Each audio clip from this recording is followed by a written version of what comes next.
Hi മക്കളെ, JEE exam ഒക്കെ കഴിഞ്ഞു, മെയിൻസ് കഴിഞ്ഞു, അഡ്വാൻസിലേക്ക് പോകാൻ വേണ്ടി പോവാണ്. അപ്പോൾ അടുത്ത വർഷത്തെ ജെഇ എക്സാമിന് തയ്യാറെടുക്കുന്ന +2 വിദ്യാർത്ഥികൾ ഉണ്ടാകാം, ഇനി റിപ്പീറ്റ് ചെയ്യാൻ ആഗ്രഹിക്കുന്ന വിദ്യാർത്ഥികൾ ഉണ്ടാകും. +2 കഴിഞ്ഞ് അവർക്കായിട്ടൊരു ഹോണസ്റ്റ് ഡിസ്കഷനാണ് ജെഇ മാത്സിനെ കുറിച്ചും. കാര്യം നമ്മുടെ കൂടെ ഉള്ളത് വേറെ ആരുമില്ല, നമ്മുടെ സ്വന്തം ഇക്ബാൽ സാറാണ്. അപ്പോൾ മാത്സിനെ കുറിച്ച് ഒരുപാട് ഡിസ്കഷൻ നടന്നൊരു വർഷവും കൂടിയാണ്. ഇപ്പോൾ +1 മാത്സ് ഡിഫിക്കൽട്ട് ആയപ്പോൾ കുറേ ദിവസങ്ങളിൽ മാത്സിനെ കുറിച്ച് ഡിസ്കഷൻ നടന്നു. അപ്പം ജെഇ മാത്സിനെ കുറിച്ച് വളരെ ഡീറ്റെയിൽ ആയിട്ട്, വളരെ ഹോണസ്റ്റ് ആയിട്ട് എന്താണ് അതിലുള്ളത്, അതായത് എന്തുകൊണ്ടാണ് അത് ഡിഫിക്കൽട്ടാണെന്ന് പറയുന്നത്, എങ്ങനെ അതിന് തയ്യാറെടുക്കണം, അതിന് നമ്മുടെ കയ്യിൽ എന്തൊക്കെയാണ് വഴികളുള്ളത്, ഇതിനെക്കുറിച്ചുള്ളൊരു ഡിസ്കഷൻ ആയിരിക്കും ഈ ഒരു സെഷൻ എന്ന് പറയുന്ന. ഇക്ബാൽ സാർ, അപ്പം നമുക്ക് തുടങ്ങിയാലോ? Yes sir.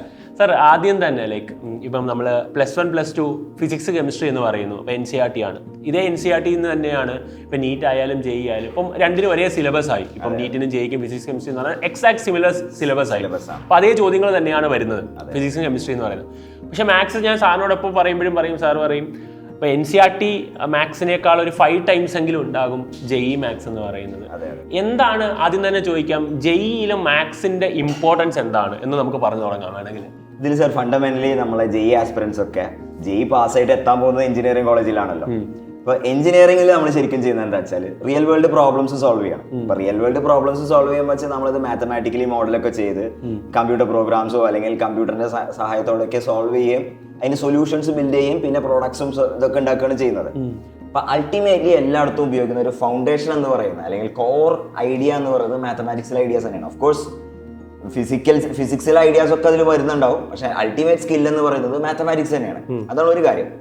രണ്ടാമതൊരു കാര്യം എന്ന് പറഞ്ഞാൽ നമ്മൾ കോമ്പറ്റേറ്റീവ് എക്സാമിന് പ്രിപ്പയർ ചെയ്യുമ്പോൾ ഇപ്പോൾ ഫിസിക്സും കെമിസ്ട്രിയും മാത്സും ജെഇ മെയിന് ഈക്വൽ വെയിറ്റേജ് ആണ്. പക്ഷെ ജെഇ അഡ്വാൻസ് പോലുള്ള ഒരു പരീക്ഷയിലൊക്കെ വരുമ്പോൾ മാത്തമാറ്റിക്സിന് സെപ്പറേറ്റ് കട്ട് ഓഫ് ഉള്ള ഒരു സബ്ജക്റ്റ് ആണ്.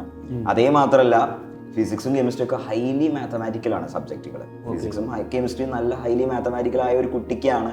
ഞാൻ IIT പഠിക്കുമ്പോൾ ഞാൻ എപ്പോഴും ശ്രദ്ധിച്ചൊരു കാര്യം എന്താ വെച്ചാൽ എല്ലാവരുടെയും ഒരു അൾട്ടിമേറ്റ് സ്കില്ല് എന്ന് പറയുന്നത് ആ ഒരു പ്രോബ്ലം സോൾവിങ് സ്കില്ല് അല്ലെങ്കിൽ മാത്ത് സ്കില്ല് എന്നുള്ളതാണുള്ളത്.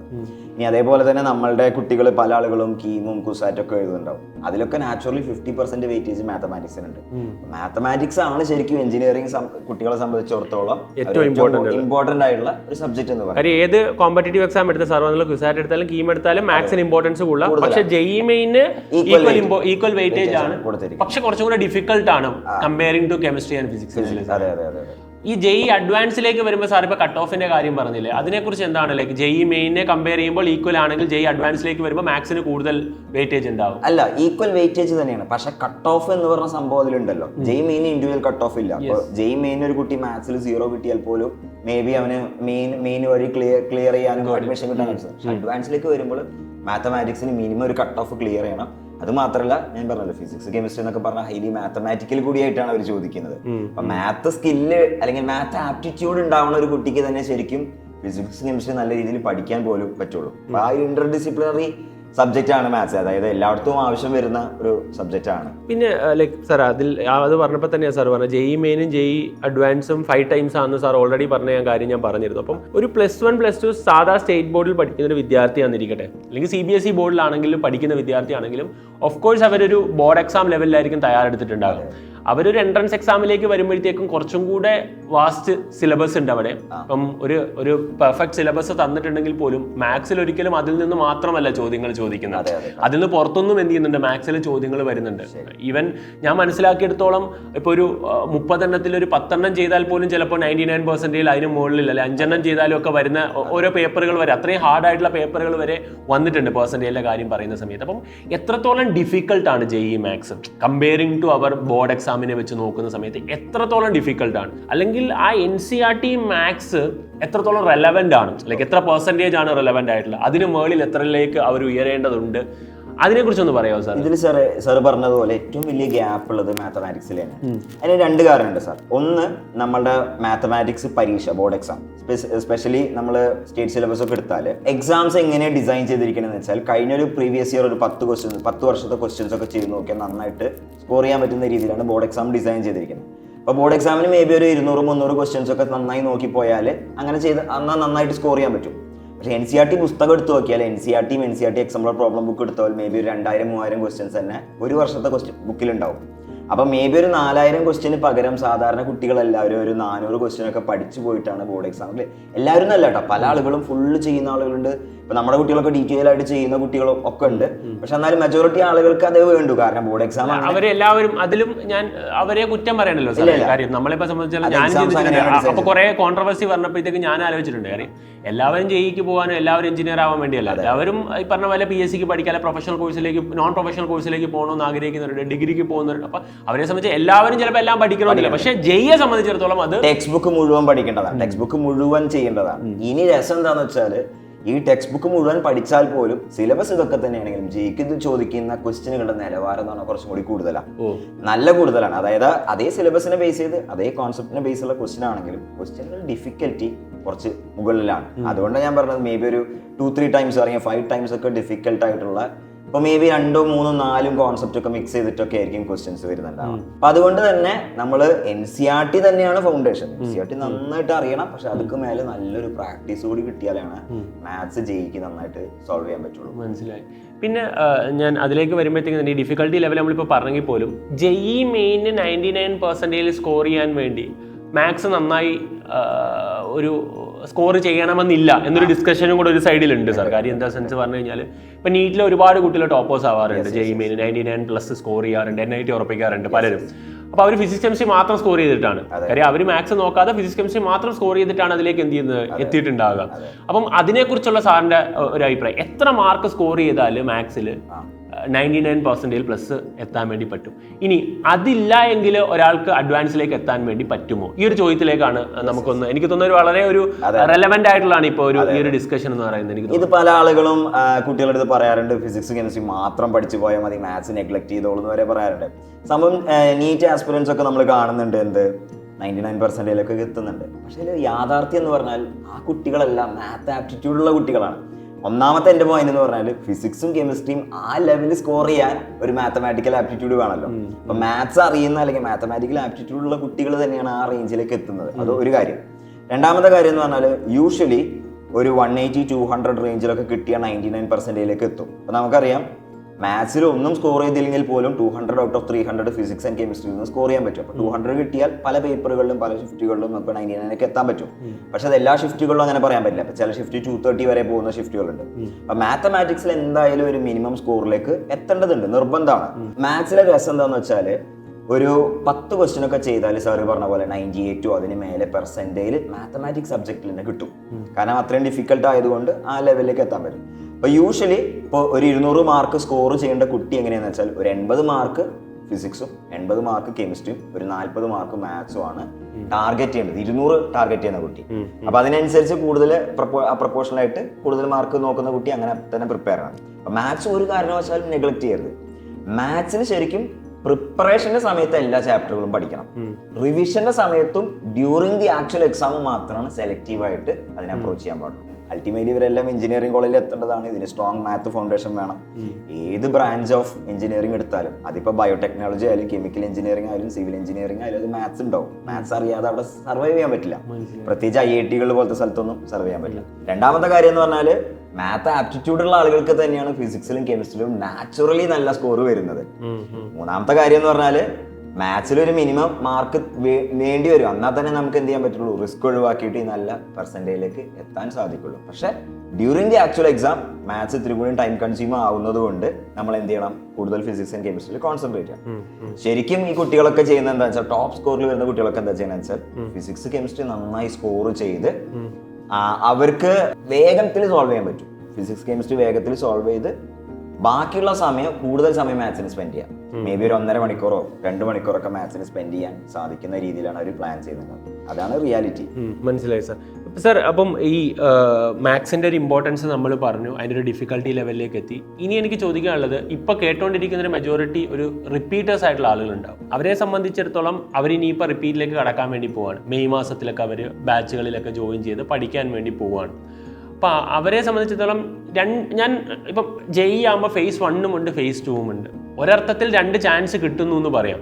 പക്ഷെ മറ്റൊരർത്ഥത്തിൽ പറഞ്ഞാൽ ജാനുവരിയിൽ എക്സാം വരുന്നതുകൊണ്ട് തന്നെ വളരെ വേഗത്തിൽ അവർക്ക് 2 വർഷം തീർക്കേണ്ടതുണ്ട്. അതായത് ഡിസംബർ എന്ന് പറയുമ്പോഴത്തേക്ക് മെയ് ടു ഡിസംബർ എന്ന് പറഞ്ഞാൽ 6 മാസം സമയം കൊണ്ട് അവരെ സംബന്ധിച്ചിടത്തോളം പഠിച്ച് റിവൈസ് ചെയ്തിട്ട് വേണം ആ phase 1 എക്സാം എഴുതാൻ വേണ്ടി.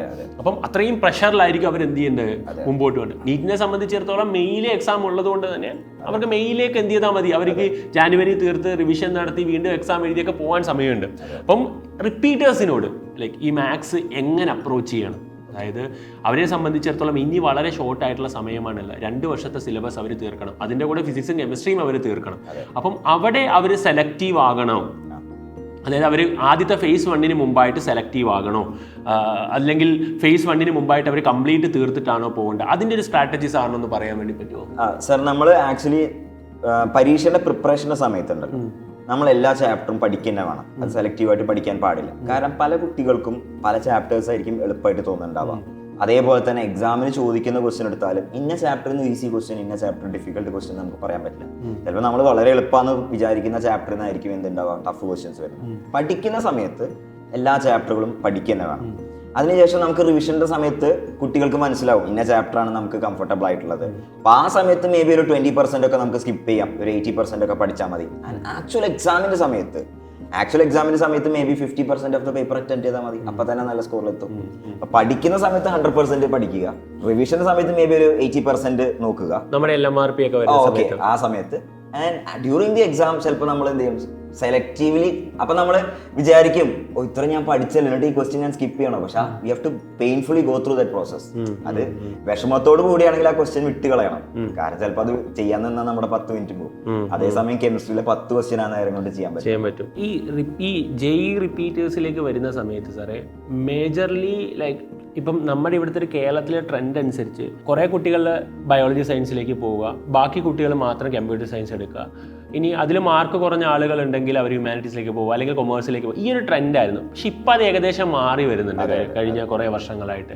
കുട്ടികളെല്ലാവരും IIT-കളെ സ്നേഹിച്ച് IIT-കൾ പല ആളുകളും ലൈക്ക് ഇപ്പം ഗ്ലോബൽ ഹെഡ്സ് ഒക്കെ പല ഈ പറഞ്ഞ മൾട്ടിനാഷണൽ കമ്പനികളുടെ ഹെഡ്സും IITians ആണെന്നുള്ള തിരിച്ചറിവിൽ IIT ടാഗ് കിട്ടണമെന്ന ആഗ്രഹത്തിൽ പലരും കമ്പ്യൂട്ടർ സയൻസ് എടുത്ത് IIT എന്നുള്ള സ്വപ്നത്തിൽ തന്നെ IIT കൂടി വരികയാണ്. ലൈക്ക് IIT ആസ്പിറൻസിൻ്റെ എണ്ണം കൂടി വരികയാണ്. അപ്പം ഇങ്ങനെ ഈ ഒരു വരുന്ന സമയത്ത് ഇവർക്ക് പലർക്കും ബേസ് ഉണ്ടാവില്ല.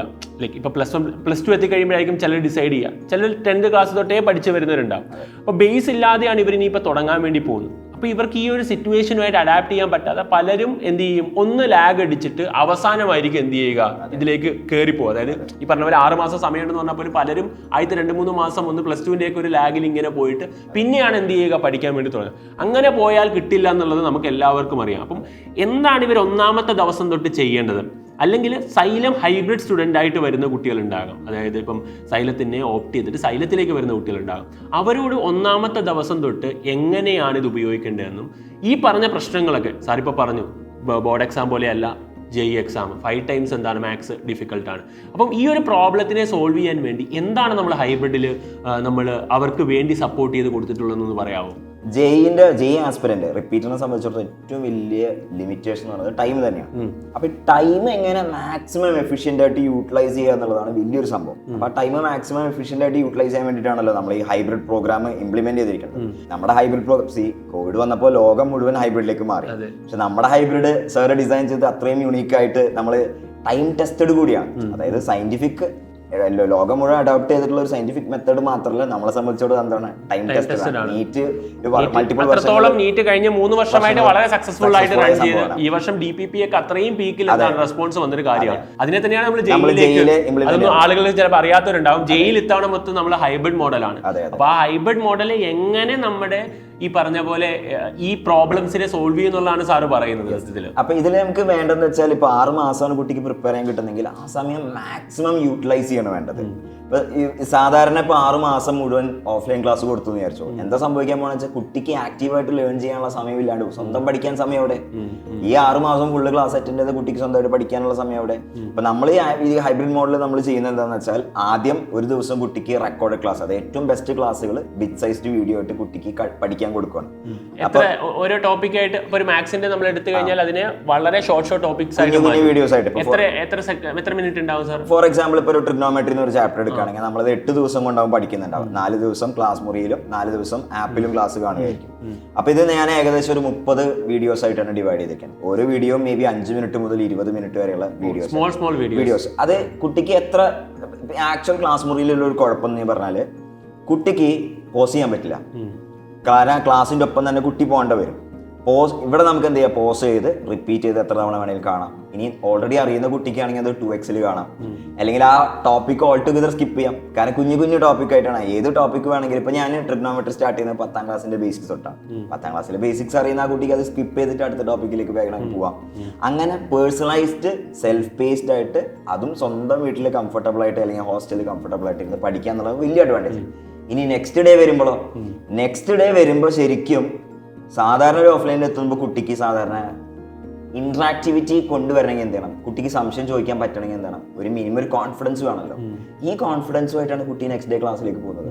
കാരണം ഓൾറെഡി ടീച്ചറുമായിട്ട് ഒരു ഡൗട്ട് ചോദിക്കാനുള്ള ഒരു മിനിമം ധാരണ ഉണ്ടാക്കിയിട്ടാണ് കുട്ടി, എനിക്ക് തോന്നുന്നു ടീച്ചറോളം അറിവ് ഉണ്ടാക്കി എടുത്തിട്ടാണ് ആ ക്ലാസ്സിൽ പോയിരിക്കുന്നത്. പിന്നെ മാത്രമല്ല എനിക്ക് തോന്നുന്നു ഒരു ഹൈബ്രിഡ് സിസ്റ്റത്തില് ടീച്ചർ എവിടെ തൊട്ട് എവിടം വരെ പഠിപ്പിക്കും എന്നുള്ള കൃത്യമായ ധാരണ കുട്ടിക്ക് ഉണ്ടാകും. ഒന്ന് വേറൊരു കാര്യം, ക്ലാസ് റൂമിൽ കയറുന്നതിന് മുമ്പേ നമ്മളൊരു എക്സാമും വിടും, ഒരു മിനി ജെഇ എന്ന് പറഞ്ഞല്ലേ സാറും ഉൾപ്പെടെ ഡിസൈൻ ചെയ്തിട്ടുള്ള ഒരു മിനി ജെഇ എക്സാംസ് എല്ലാം. ഫീഡ്ബാക്ക് ലൂപ്പ് അവിടെ ഉണ്ട്. ആ ഫീഡ്ബാക്ക് ലൂപ്പിലൂടെ കുട്ടി കടന്നു പോകുന്നുണ്ട്, എവിടെ നിൽക്കുന്നു കൃത്യമായിട്ട് അറിയാം.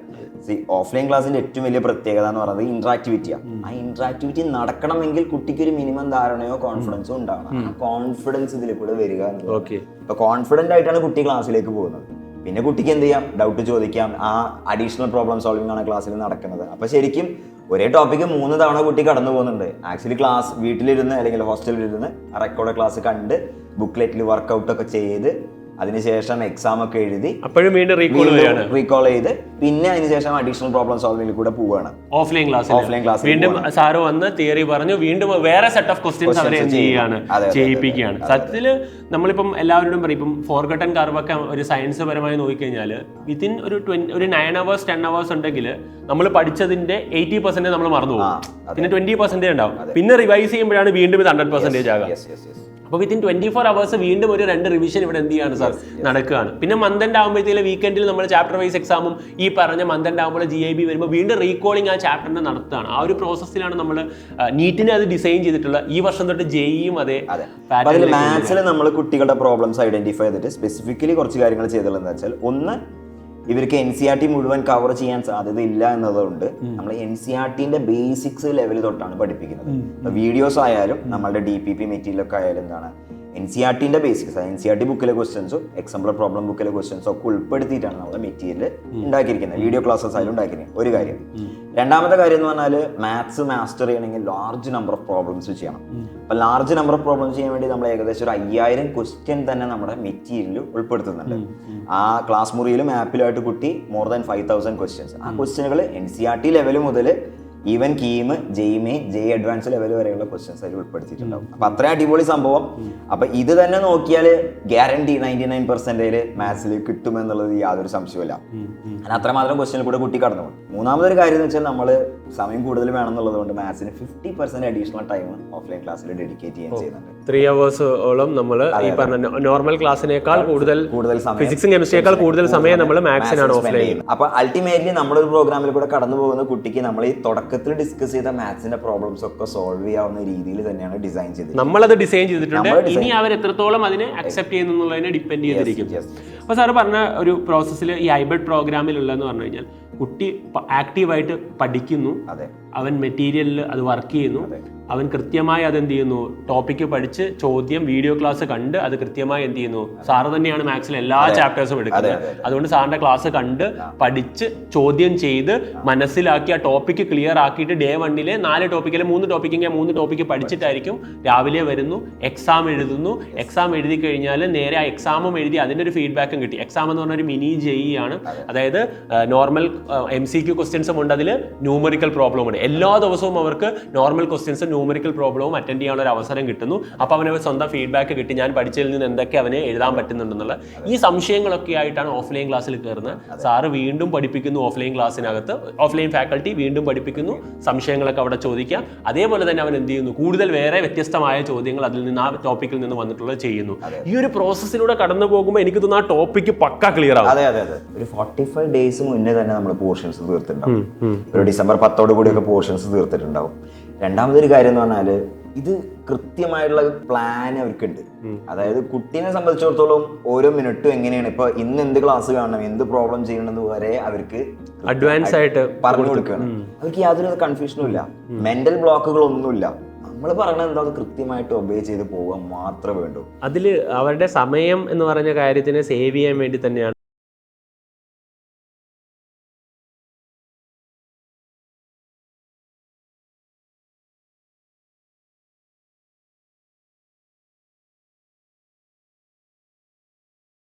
ബുക്കിൽ എഴുതാമെന്ന് നമുക്ക് പറയാം അവരോട്. പക്ഷേ ഞാൻ ചിന്തിച്ചിരുന്ന വെച്ചാൽ നമുക്ക് പ്രിന്റിംഗ് കോസ്റ്റ് കൂടും, പക്ഷെ കോസ്റ്റ് കൂടിയാലും കുഴപ്പമില്ല സാർ. ഒരു മെറ്റീരിയൽ ഞാൻ മനസ്സിലാക്കിയത് അവരവരുടെ എഴുതുന്ന സമയത്ത് അവരുടെയും കൂടി ആകും ആ മെറ്റീരിയൽ. അതായത് അവരും കൂടെ അതിനകത്തൊരു കോൺട്രിബ്യൂഷൻ കൊടുക്കുകയാണ്. അപ്പോൾ അത് അവർക്ക് അവരുടെയും കൂടി ആയിട്ട് എന്ത് ചെയ്യണം, ഫീൽ ചെയ്യണം എന്നുള്ള രീതിയിലാണ് അങ്ങനെ സ്പേസ് കൊടുത്താണ്. അപ്പോൾ കഴിഞ്ഞ തവണ നമ്മൾ ഈ പറഞ്ഞ പോലെ ഹൈബ്രിഡ് മെറ്റീരിയൽ അല്ല എന്ന് ജയിക്കും, പക്ഷേ ഇത്തവണ നമ്മൾ ഹൈബ്രിഡ് ആക്കി, ഇൻക്ലൂഡിങ് മാത്സ് ഉൾപ്പെടെ നമ്മൾ എന്താക്കി ഹൈബ്രിഡ്.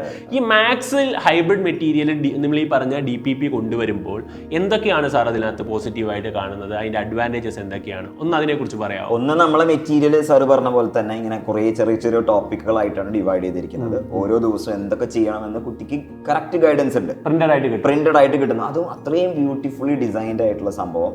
സാർ പറഞ്ഞ പോലെ വർക്ക്ഔട്ട് ചെയ്യാനുള്ള സ്പേസ് ഉണ്ട്. അപ്പോൾ കുട്ടി ക്ലാസ് കാണുന്നതിനൊപ്പം തന്നെ വർക്ക്ഔട്ട് ചെയ്യാനുള്ള സ്പേസ് ഒക്കെ അതിൽ കൊടുത്തിരിക്കുക. Printed material, colourful material കൊടുത്തിരിക്കുക.